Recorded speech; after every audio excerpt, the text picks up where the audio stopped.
जय श्री कृष्णा। प्रिय बंधुओं, स्वागत है आप सभी का फिर से हमारे चैनल पर। प्रिय बंधुओं, आज की कहानी बहुत ही ज्ञानवर्धक और रहस्यमयी होने वाली है। इसमें हम जानेंगे कि नीलकंठ ने बताया है कि यह बातें अगर इंसान अपनी जिंदगी में उतार ले तो वह कभी गरीब नहीं होता। यह कहानी एक गरीब भाई और अमीर बहन की है। तो चलिए प्रिय बंधुओं, जानते हैं वह कौन सी 8 बातें हैं।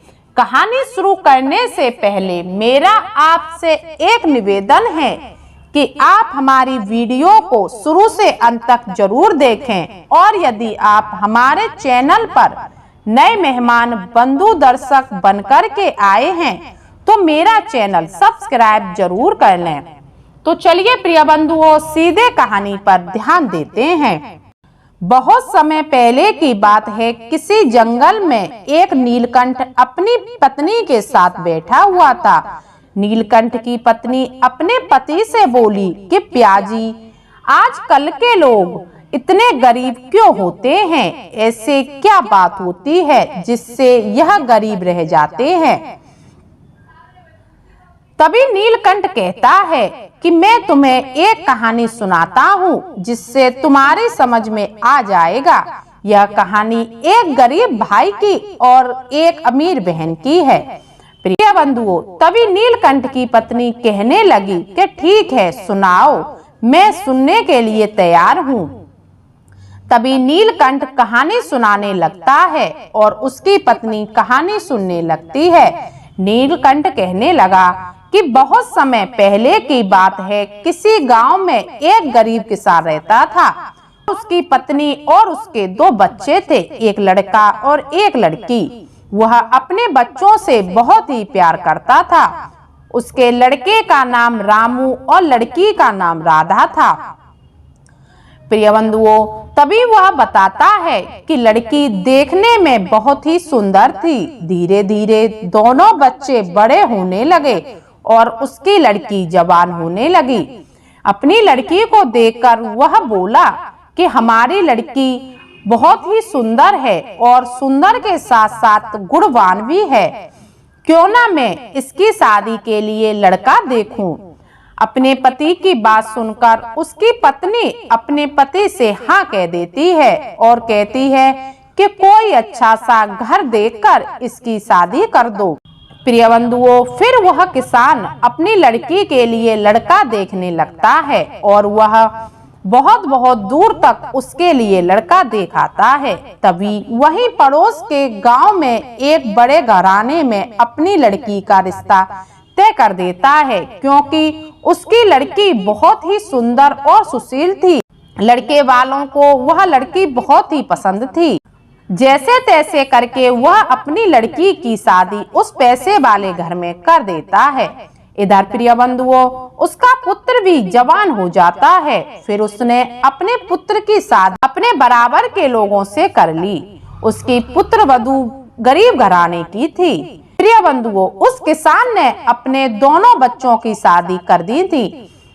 लड़की अमीर घराने में की और लड़के की शादी गरीब घराने से कर ली। लड़की की शादी के कुछ दिनों बाद ही उस किसान की तबीयत खराब रहने लगी और तबीयत इतनी खराब हो जाती है कि उसे बचाना भी मुश्किल पड़ जाता है और किसान का देहांत हो जाता है। उसके कुछ समय बाद उस किसान की पत्नी का भी देहांत हो जाता है। प्रिय बंधुओं, अब तो उस लड़के के माता पिता दोनों खत्म हो जाते हैं। पिता के खत्म होने के कुछ ही दिनों बाद उसकी लड़की राधा अपने ससुराल चली जाती है। इधर उसका लड़का अपनी बहू के साथ खेतों में काम करके अपनी जीविका चलाने लगता है। प्रिय बंधुओं, बहन तो पैसे वाले घर में ही थी। अब तो वह पैसे वाले लोगों से ही मिलती, उन्हीं के पास बैठती और वह उन्हीं से बातें करती थी। अब तो वह इतनी बदल चुकी थी कि वह अपने भाई से नफरत करने लगी थी। वह सोचती थी कि मेरा भाई इतना गरीब है कि मैं अगर बात करूंगी तो यहाँ आएगा और फटे पुराने कपड़े पहनकर मुझे उसे देखकर शर्म लगेगी और मेरी इज्जत भी डाउन हो जाएगी। इसलिए वह अपने भैया से ना तो बात करती थी और ना कभी उसे बुलाती थी। प्रिय बंधुओं, रामू भी यह बात जानता था कि मेरी बहन बहुत बदल चुकी है। उसे पैसे का घमंड हो गया है क्योंकि वह पैसे वाले घर में पहुंच चुकी थी, इसलिए उसे घमंड है और मुझसे नफरत करती है क्योंकि मैं तो बहुत गरीब हूँ। यह बात उस भाई को अच्छी नहीं लगती थी कि उसकी बहन उससे बात भी नहीं करती। प्रिय बंधुओं, धीरे धीरे ऐसे ही वक्त निकलता चला गया कि इधर क्या होता है कि उस राधा की जिठानी की लड़की की शादी होने वाली थी, लेकिन राधा ने अपने भाई को यह बात बताई भी नहीं और ना ही उसे दावत दी। जब यह बात उसके भाई को पता चलती है कि मेरी बहन के ससुराल में शादी है, तो वह अपनी पत्नी से जाकर कहता है कि भाग्यवान राधा की जिठानी की लड़की की शादी कुछ ही दिनों में है। यह सब सुनकर उसकी पत्नी बोली, तो क्या दावत आई है? तो वह अपनी पत्नी से झूठ बोल देता है और कह देता है कि हाँ, दावत आई है, हमें चलना होगा। प्रिय बंधुओं, वह इतना गरीब था कि उसके पास इतने भी रुपए नहीं थे कि वह अपनी बहन के घर जा भी सके। उसने कहीं से रुपए उधार लिए और अपनी बहन के लिए साड़ी खरीदी और जिठानी की लड़की के लिए भी साड़ी खरीद ली। यह सब लेकर वह अपने बहन के ससुराल पहुंच जाता है। इधर प्रिय बंधुओं, उस राधा की जिठानी बाहर कुछ काम कर रही थी। जब उसने राधा के भाई को आते हुए देखा तो वह दौड़ती हुई राधा के पास पहुंची और बोली कि तुम्हारा भाई आया है, जल्दी बाहर चलो, वह तुम्हारा इंतजार कर रहा है। अपनी जिठानी के ऐसे शब्द सुनकर राधा ने पूछा कि दीदी, मेरा भाई कैसे कपड़े पहने हुए है? तो वह बोलने लगी कि फटे पुराने और मैले हैं। इतनी बात सुनकर राधा के मन में जानो आग सी लग गई। वह बहुत तेज चिल्लाने लगी और उसने अपना गेट बंद कर लिया और ना ही वह बाहर गई और अपनी जेठानी से कह दिया कि आप उससे बात भी मत करना। प्रिय बंधुओं, वह रामू बेचारा बाहर खड़ा रहा।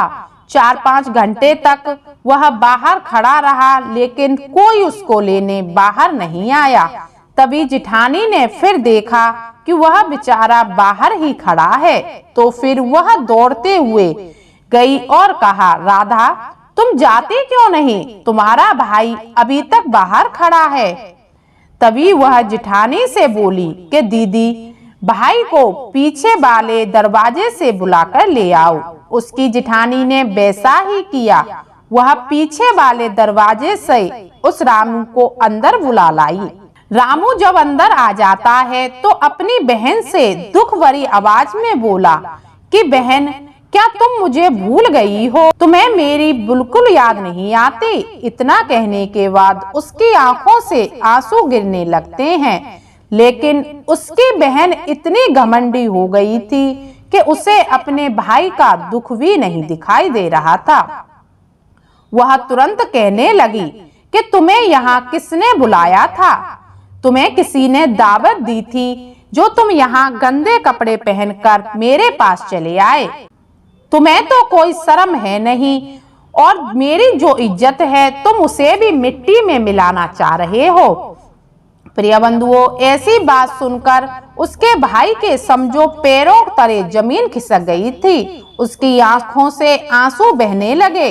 उसकी बहन ने उसे इतनी खरी खोटी सुनाई, लेकिन रामू ने एक भी शब्द अपनी बहन से नहीं कहा। चुपचाप बेचारा सुनता रहा। थोड़ी देर बाद वह बोली, मेरे साथ एक कमरे में चलो, और वहां ले जाकर कहती है कि तुम इसी कमरे में बैठे रहना, बाहर मत आना जब तक मैं ना कहूँ। प्रिय बंधुओं, रामू कहता है कि ठीक है बहन, मैं इसी कमरे में बैठा रहूंगा। तभी राधा फिर से बोली, अगर तुम बाहर आए तो समझ लेना मेरी इज्जत खराब नहीं होनी चाहिए। यह सब सुनकर रामू ने कहा, ठीक है बहन, तुम जाओ। और बाहर जाकर राधा ने दरवाजे की कुंडी लगा दी। फिर बेचारा रामू उसी बंद कमरे में बैठा रहा। प्रिय बंधुओं, कम से कम 3 दिन हो जाते हैं रामू को उस कमरे में बंद हुए।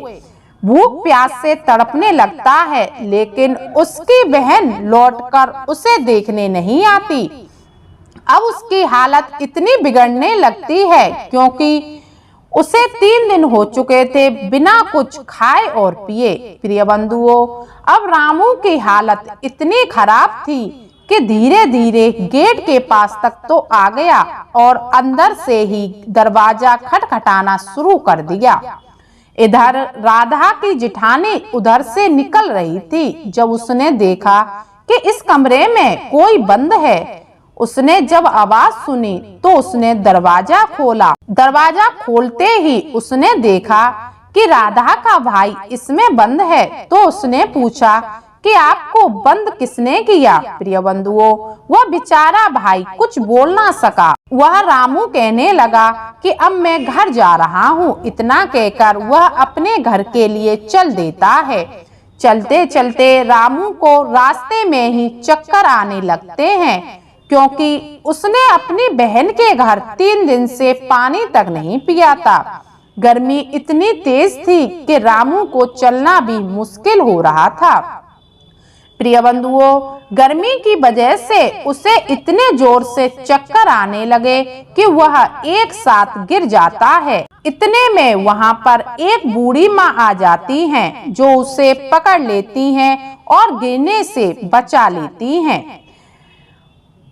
फिर वह अपनी गोदी में उसका सिर रख लेती हैं। रामू को उस बूढ़ी माँ की गोदी में सिर रखकर आराम मिलता है। कुछ देर बाद आराम करने के बाद जब रामू की आंखें खुली तो वह देखता है कि वह बूढ़ी माँ की गोदी में सिर रखकर लेटा है। फिर वह बूढ़ी माँ को प्रणाम करता है। नीलकंठ अपनी पत्नी से कहता है कि सुनो प्रिया, वह बूढ़ी माँ और कोई नहीं बल्कि देवी माँ थी, क्योंकि रामू की पत्नी देवी माँ की बहुत बड़ी भक्त थी। नीलकंठ की पत्नी बोली, आगे क्या हुआ, आगे बताइए। तभी नीलकंठ कहने लगा, वह रामू माँ को प्रणाम करके जब आगे चल देता है, तभी बूढ़ी माँ उसे रोकती हैं और पूछती हैं कि बेटा कहाँ जा रहे हो? तभी वह बताता है कि मैं अपनी बहन के घर से शादी में से आ रहा हूँ, अपने घर वापस जा रहा हूँ। इतने शब्द सुनकर बूढ़ी माँ कहने लगी कि बेटा शादी से आए हो खाली हाथ, बहन ने कुछ नहीं दिया।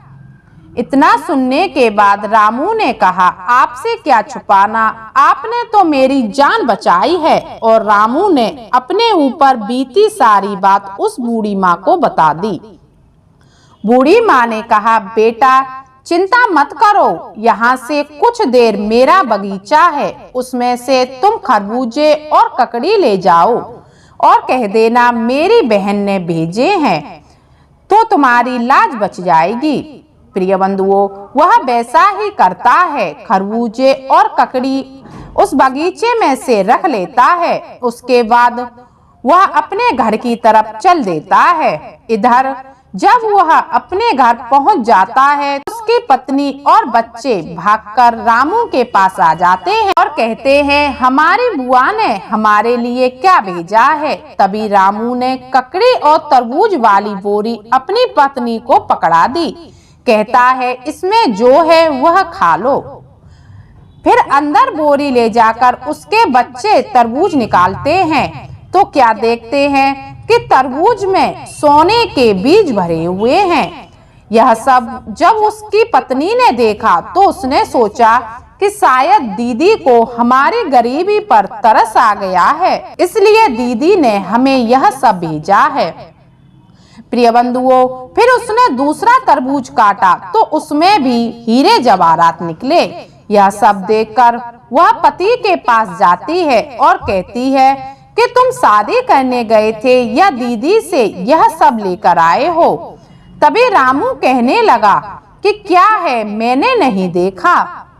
तभी वह अपने पति को सारी चीजें दिखाती है और रामू समझ जाता है कि यह सब उन्हीं बूढ़ी माँ का कमाल है, लेकिन वह यह बात अपनी पत्नी को नहीं बताता। वह कह देता है कि हाँ, यह सब मेरी बहन ने ही दिया है। इधर प्रिय बंधुओं, धीरे धीरे वह तरबूज में से निकले हीरे जवाहरात सुनार के पास ले जाते हैं और वहां से बेचकर अपना बहुत अच्छा घर बनवाने लगते हैं। अब तो रामू की पत्नी भी बहुत ही अच्छे तरीके से रहने लगी। अब तो उनकी जिंदगी बहुत ही अच्छे से कटने भी लगी थी। इधर जब कुछ समय निकल जाता है तो एक दिन रामू की पत्नी रामू से कहती हैं कि स्वामी, हम जो भी हैं आज अपनी ननंद की वजह से हैं। बहुत समय हो गया है, आप जाइए उन्हें बुला लाइए। प्रिय बंधुओं, अपनी पत्नी की बात सुनकर वह अपनी बहन को बुलाने के लिए उसके ससुराल चल देता है। वह उसी दरवाजे पर खड़ा हो जाता है जिस पर वह पहले खड़ा हुआ था। इधर प्रिय बंधुओं, राधा की जिठानी ने अपने देवरानी के भाई को जब आते हुए देखा तो वह फिर दौड़ते हुए अपनी देवरानी के पास पहुंची और कहा, राधा, तुम्हारा भाई आया है और दरवाजे पर खड़ा है। इतना सुनते ही वह राधा बोली, दीदी, मैंने आपसे पहले ही कहा है मेरा कोई भाई नहीं है। इतने में फिर से वह जिठानी कहने लगी, अरे तू पहले पूरी बात तो सुन ले। वहाँ भिखारी नहीं, कोई महाराजा है जिसके पास 4 सैनिक और रथ हैं। यह सब सुनकर वह राधा तुरंत दरवाजा खोलकर देखती है। जब वह अपने भाई को देखती है तो दंग रह जाती है और भागकर अपने भाई के पास पहुंच जाती है। प्रिय बंधुओं, फिर वह अपने भाई से माफी मांगती है और कहती है, मुझे माफ कर दो, मैंने तुम्हारी कदर नहीं की। लेकिन बेचारा भाई अपनी बहन से कुछ नहीं कहता और कहता है, तुम्हारी भाभी ने तुम्हें बुलाया है, चलो तैयार हो जाओ। और वह तैयार होकर अपने भाई के साथ पीहर पहुंच जाती है। इधर प्रिय बंधुओं, जब राधा अपने भाई के साथ पीहर पहुंची तो उसने आलीशान महल देखा तो उसकी आंखें खुली की खुली रह जाती हैं। वह देखती है इतना बड़ा महल जिसमें नौकर चाकर लगे हैं। अब रामू की पत्नी को पता लगा कि उसकी ननद आ गई है तो वह दौड़कर आती है और अपनी ननद की बहुत ही सेवा करती है, क्योंकि प्रिय बंधुओं, उसे तो यही लगता था कि आज हम जो कुछ भी हैं अपनी ननद की वजह से ही हैं। फिर रामू की बहन और उसकी पत्नी साथ साथ रहने लगते हैं। धीरे धीरे ऐसे ही समय निकलता चला जाता है। रामू की पत्नी अपनी ननद की बहुत सेवा करती है, उससे कोई भी काम नहीं करवाती। एक दिन की बात है कि रामू की बहन रामू से बोली, भाई, अब मुझे यहाँ आए बहुत दिन हो गए हैं, अब मैं अपने ससुराल जाना चाहती हूँ। रामू ने कहा, ठीक है बहन, हम तुम्हारी तैयारी कर देंगे। रामू ने अपने बहन की जाने की तैयारी करने लगा। उसके लिए हीरे जवाहरात देता है और बहुत सारा धन भी उसे देता है। जब यह सब बहन देखती है तो बहन की आंखों से आंसू निकलने लगते हैं और वह वहीं बैठकर रोने लगती है। प्रिय बंधुओं, अपनी ननद को रोते देख वह रामू की पत्नी बोली कि दीदी, आप क्यों रो रही हो? यह सब तो आपका दिया हुआ ही है। रामू ने कभी अपनी पत्नी को कुछ बताया ही नहीं था, उसे तो कुछ पता ही नहीं था। तभी वह ननद बोली, भाभी, मैं समझी नहीं, आप क्या कहना चाह रही हो? फिर रामू की पत्नी बोली, दीदी, आपने ही तो तरबूज में हीरे जवाहरात अपने भाई को दिए थे। यह सब सुनकर वह बहन चौंक जाती है और कहने लगती है कि भाभी, आपसे कोई गलती हुई है, मैंने तो कोई हीरे जवाहरात नहीं दिए। यह सब सुनकर उस रामू की पत्नी भी दंग रह जाती है और कहती है कि आपने तो बताया था कि यह सब दीदी ने दिया है। तब रामू कहता है कि नहीं, यह सब दीदी ने नहीं, मुझे एक बूढ़ी माँ ने दिया था। उन्होंने मुझसे कहा था कि इससे तुम्हारी बहन की लाज बच जाएगी और मैंने अपनी बहन की लाज बचाई। प्रिय बंधुओं, वह रामू की पत्नी ऐसी बातें सुनकर आश्चर्यचकित में रह जाती है। फिर वह कुछ नहीं बोलती। अगला दिन होता है और उस रामू की बहन जाने को तैयार होती है। तभी उसका भाई उसे ससुराल तक छोड़ आता है। प्रिय बंधुओं, जब वह ससुराल में पहुंचती है तो उसकी जेठानी ने और सास ससुर ने उसके पास बहुत सारा धन देखा तो वह चौंक जाते हैं और शर्म की वजह से आंखें नीचे कर लेते हैं और कहते हैं, हमने तुम्हारे भाई की कभी कदर नहीं की, लेकिन तुम्हारे भाई ने फिर भी तुम्हारा कितना सम्मान किया। फिर वह रामू कहता है कि कोई बात नहीं, जिसके पास पैसा होता है उसके पास सब कोई होता है और जिसके पास पैसा नहीं होता उसका कोई नहीं होता। इतना कहकर वह अपने घर वापस चला जाता है। प्रिय बंधुओं, तभी नीलकंठ कहता है कि मैं तुम्हें बात बताता हूँ कि वह कौन सी बात है जो इंसान अगर याद कर ले तो कभी गरीब नहीं रहता। पहली बात है, बात ज्ञान की है कही, मान तू मत भूल, होती है अज्ञानता निर्धनता से भूल। दूसरी बात, समय भरोसे बैठता रहता सदा गरीब, बिना कर्म बदले नहीं उसका कभी नसीब। जो व्यक्ति समय के भरोसे बैठता है वह हमेशा गरीब रहता है, बिना कर्म करे कभी नसीब नहीं बदलता। तीसरी बात है, नहीं गरीब से बड़ा है कोई और अविश्राप, हासिल करके ज्ञान की कर लो दूर अभाव। इस दुनिया में गरीब से बड़ा कोई अविश्राप नहीं है। जो इंसान गरीब होता है उसके लिए उसकी जिंदगी मौत से भी बेहतर होती है। चौथी बात, तो समय को दो नहीं, नहीं बनो मजदूर, कर्म साधना से डटो करो गरीबी दूर। दो समय को नहीं, ऐसा कर्म करो जिससे तुम्हारी गरीबी बहुत जल्दी दूर हो जाए। और पांचवी बात, पैसों के बाजार में बदल गई तहजीब, धन दौलत से जुड़े रहे रिश्ते हुए गरीब। इसका मतलब है कि पैसों के बाजार में तहजीब बदल जाती है। अब तो रिश्ते सिर्फ धन दौलत से ही जुड़े हुए हैं, चाहे वह कौन सा भी रिश्ता क्यों ना हो।